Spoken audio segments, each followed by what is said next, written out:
el presidente y que para mí, yo les decía, me hacen recordar muchísimas cosas. El presidente habló del huachicol, de los ahorros que llevan, de los ahorros que se han hecho, pero ¿qué les parece si lo escuchamos y luego yo le platico de por qué es tan difícil combatir el huachicol? ¿Por qué nadie puede meter mano? Ni siquiera el presidente lo va a poder decir. Lo han disminuido, lo han tratado de minimizar, pero es un problema difícil. ¿Por qué? ¿Cuándo nació? ¿A dónde nació? ¿Desde dónde nació? Que es un problema gravísimo porque nace en la presidencia de la República. Así que, don David, por favor, tenemos el video. ¿Cuál era? Déjeme recordar. Era el 7, creo. El 7, por favor, don David. Así que escuchémoslo y platicamos en un momento. Sobre el tema del huachicol, en algún mes pasado o hace un par de meses usted comentó que se estaba trabajando en una nueva estrategia. Ya el general de la 25 Zona Militar apenas el miércoles comentó que está en coordinación con el Estado trabajando. En Puebla ha incrementado más o menos el primer semestre del 2023, 60% de la toma del gas, de hidrocarburo, y 30% del gas LP. A nivel nacional aumentó un poco menos, solo el 12%, pero no sé si habrá más vigilancia. Usted ya ha comentado el tema, que es el llamado, pero si en esta estrategia que comentó que se iba a empezar a implementar ya tienen algunos lineamientos sobre ese tema. Sí, estamos avanzando. Es esa región y Hidalgo, además tomas clandestinas se están encontrando y siempre cerrando tomas clandestinas, y se está procesando a los responsables, jefes de bandas que actúan en esta zona. Pero sí estamos atendiendo el asunto. Y ha habido una disminución considerable en lo que es el robo de gasolinas.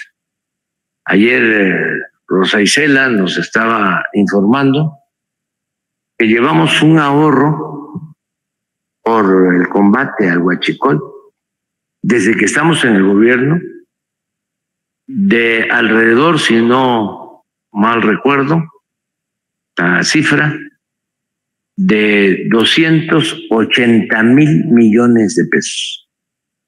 Es lo que hemos ahorrado por el combate al huachicol. 280 mil millones. ¿Cuánto? 81 mil. Sí. El martes vamos a tener el informe de seguridad, el próximo martes, y van a darnos a conocer todo esto. Sí, solo en Huauchinango y Aguazotepec es donde más ha incrementado en Puebla, sí, en esa zona, y sería bueno estar al pendiente porque esos municipios de la Sierra Norte han sido como el foco rojo últimamente en robo de hidrocarburo. Sí, sí, sí. Muchas gracias. Sí. Y déjeme decirle, ¿por qué es tan complicado? ¿Por qué es tan complicado combatir el huachicol? Que no es otro sino un término para definir el robo de combustibles de petróleos mexicanos. Mire, el huachicol es un problema muy viejo.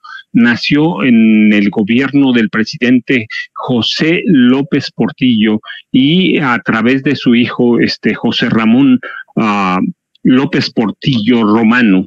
Había en esa época, era una época de oro, más allá, mire, de que fue un sexenio que destaca porque llevaron a brujos, chamanes, mentalistas a Los Pinos. Carmen Romano y Margarita López Portillo hacían ceremonias de chamanes, brujería, mentalistas en Los Pinos.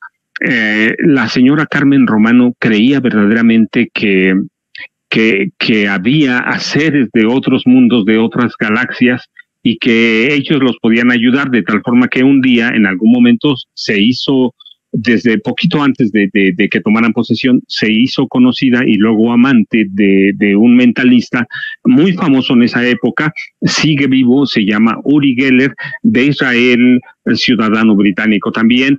Llegó a México a dar un espectáculo, lo vio la señora Romano Nolk a través de la televisión. Recuerda, este tipo doblaba cucharas y hacía andar relojes descompuestos, así que ella, tan convencida desde antes de que existían seres de otros mundos, lo mandó llamar.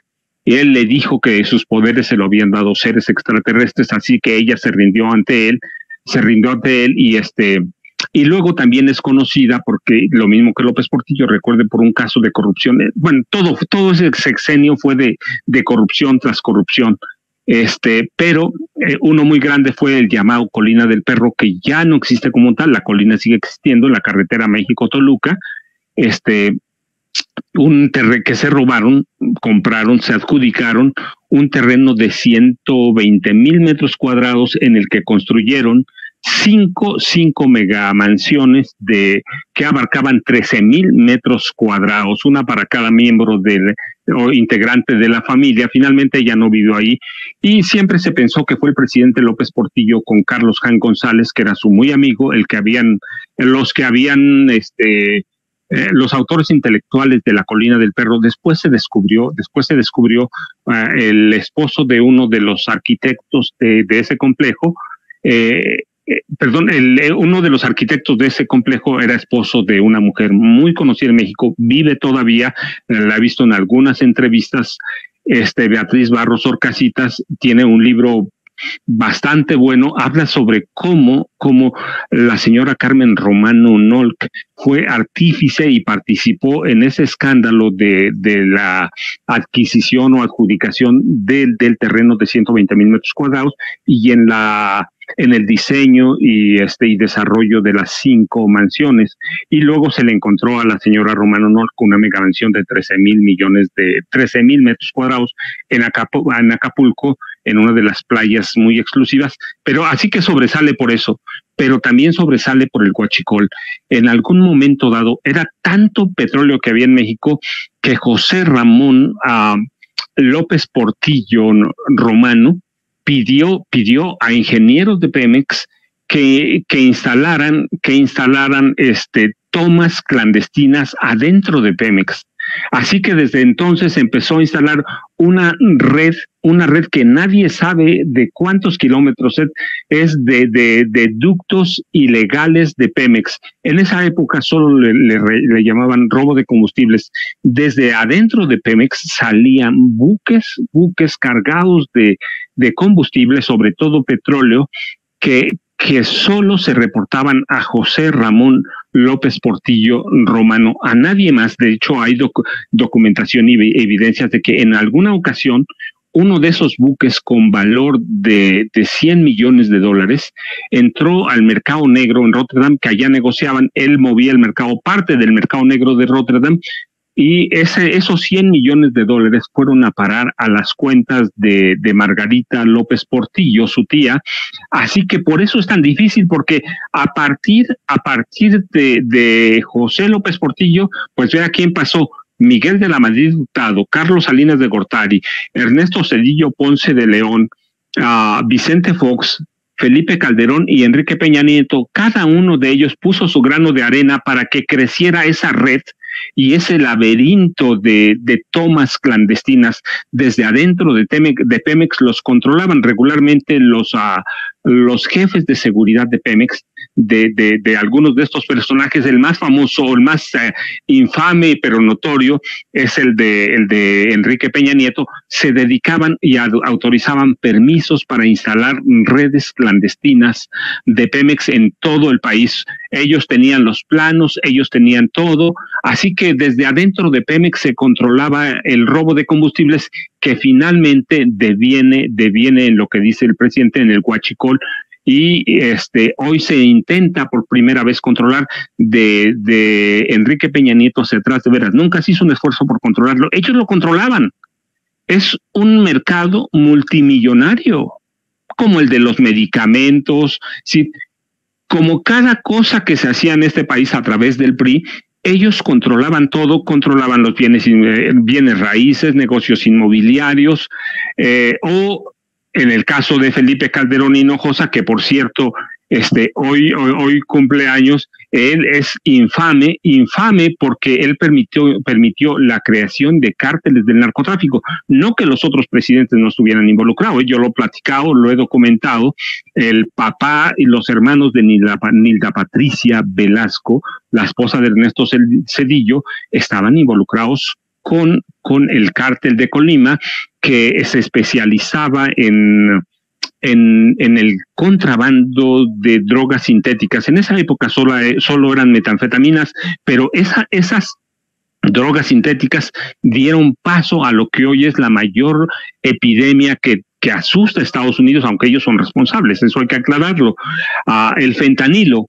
Así que cada uno, Ernesto Zedillo, mire, déjeme, vea que es que mi problema es que me voy acordando de detallitos que me vienen a la mente. Ernesto, hombre que recuerda, llegó a la presidencia por accidente después del magnicidio de Luis Donaldo Colosio Murrieta y el asesinato de José Francisco Ruiz Massieu. Él es el dedazo de Carlos Salinas de Gortari. Hoy todavía hay muchos señalamientos de que el responsable de ese magnicidio estaba y vivía en Los Pinos y despachaba en el Palacio Presidencial, en la oficina presidencial. Así que finalmente, después del magnicidio, Carlos Salinas designa a Ernesto Zedillo candidato presidencial del PRI. Cuando toma posesión Ernesto Zedillo, sin saber nada de narcotráfico, sin saber nada, toma dos medidas que son fundamentales y que van a cambiar la historia de este país en el crimen organizado. Una, le encomienda a García Luna el combate de las bandas de secuestradores, y García Luna se apodera y crea todas las bandas de secuestradores que hay en este país. La encomienda era que capturaran al Mocha Orejas, pero finalmente él no lo hace porque él empezó a llegar a arreglos con Daniel Arismendi López. Vea cómo me voy desviando, pero es que todo es un mismo tema, de veras, es un mismo tema. Les voy a confesar algo: cuando yo me siento a escribir mis libros, de pronto no sé nada, pero empiezo a escribir y empiezo a recordar, y así los voy escribiendo. Entonces le encomienda a García Luna el desmantelamiento, aniquilación era la palabra, aniquilación, y es decir, la muerte de Daniel Arismendi López, que era el secuestrador, o ha sido todavía, más salvaje, más sanguinario que ha tenido este país. Recuerda, lo conocían con el nombre de Mocha Orejas. Pero Genaro García Luna empieza a hacer tratos con él, empieza a conocer el negocio del secuestro, y él empieza a crear las bandas de secuestradores, hasta que finalmente un comandante del Estado de México, Pliego Fuentes se apellidaba el comandante, ya murió en la cárcel. El comandante Pliego Fuentes captura al Mocha Orejas y descubren que Genaro García Luna no lo podía capturar porque no quería. Y la otra medida, y bueno, empiezan a proliferar las bandas de secuestradores. Ya sabe usted, el caso más conocido es el de Florence Cassés. Yo digo es el más conocido, pero no el más importante. Para mí el más notorio fue el del futbolista Rubén Omar Romano, que en esa época era director técnico del Cruz Azul. Él lo secuestra, lo libera después de un asesinato de un secretario de Seguridad Pública, Ramón Martín Huerta, que él también, Genaro García Luna, es el responsable del atentado que le cuesta la vida a Ramón Martín Huerta. Y la otra medida que toma Zedillo es sacar del ejército a un comando élite que tenía el nombre de Zulu, y cuando salen a la calle a combatir el crimen organizado sin conocer nada, sin saber qué estaba pasando, no solo por la orden de su comandante supremo, el comando Zulu sale a combatir el narcotráfico, y se quitan, para hacerlo corto, se nombran Zetas, y ya sabe usted a qué da origen a los Zetas, uno de los cárteles más sanguinarios, más crueles que tenemos en este país. Así que Eso, el narcotráfico es un problema mucho más antiguo.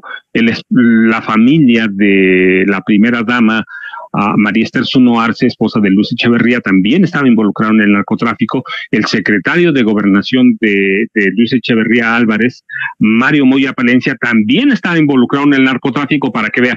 Pero bueno, pero el tráfico de combustible a través de Pemex, que empezó a controlar José Ramón López Portillo Romano. Así que cada presidente a partir de entonces tiene como caja chica el huachicol, y cada uno sabe a dónde se van instalando las redes para surtirse y para que después deviene en cárteles del tráfico de combustibles.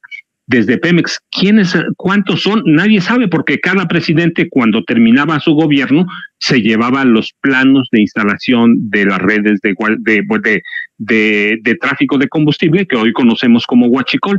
Así que por eso es tan complicado que un gobierno como el del presidente Andrés Manuel López Obrador le pueda dar salida a un problema como este. Lo que hay es que irlo combatiendo poco a poco, y si tenemos un par de gobiernos más de Morena y que tengan el compromiso del presidente Andrés Manuel López Obrador, verdaderamente podemos pensar que puede combatirse a fondo el huachicol, controlarlo y luego reducirlo. El presidente tiene razón, así que yo les decía, me gusta analizar todo eso porque me va llevando a esto que les platico. No es que se los esté diciendo nada más así, son temas que he publicado en mis libros en su momento, antes de que empezaran incluso a salir los problemas, pero me hace recordar el presidente López Obrador. Yo lo recuerdo muy bien cuando era jefe de gobierno de la Ciudad de México. Él hacía lo mismo en su mañanera, que no empezaba, sino como ahora a las 7 más o menos empezaba, lo seguía todos los días. Era muy obsesivo porque decía, nadie pensaba que iba a llegar a la presidencia de la República algún día, así que iba haciendo mis fichas, anotando los temas de los que hablaba, de los que yo había investigado, y eso me va dejando. Pero ahora déjenme pasar a otro, porque ya nos entretuvimos mucho en el tema del huachicol, que es un tema que me gusta.